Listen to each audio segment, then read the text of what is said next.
আচ্ছা, তোমরা তো ভয়েস চেঞ্জ শিখেছ। বলো তো কোন ভার্বস দিয়ে ভয়েস চেঞ্জ করা যায় না? অর্থাৎ কোন ভার্ব অ্যাক্টিভ ভয়েসে থাকলে তার প্যাসিভ ভয়েস বানানো যায় না?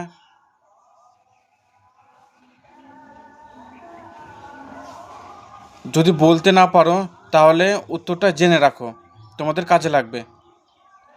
ভার্বের 7টা ভাগ থাকে। এই ভাগগুলোর মধ্যে একটা ভাগ আছে transitive verbs are intransitive verbs.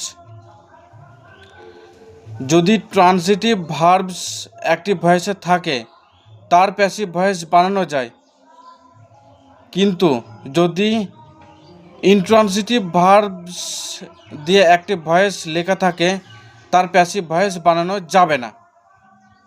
কেন? কারণ ইনট্রান্সিটিভ ভার্বের পরে অবজেক্ট থাকে না, আর যদি অবজেক্ট না থাকে তাহলে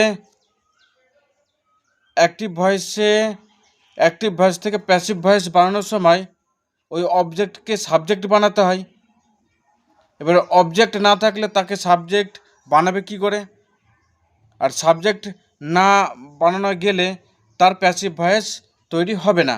সেই জন্য মনে রাখবে, ইনট্রান্সিটিভ ভার্বের প্যাসিভ ভয়েস হয় না। এবারে এই ইনট্রান্সিটিভ ভার্বস কোনগুলো হয় এটা জানার জন্য আমি একটা লং ভিডিও বানিয়ে দেবো, সেই ভিডিও দেখে নেবে।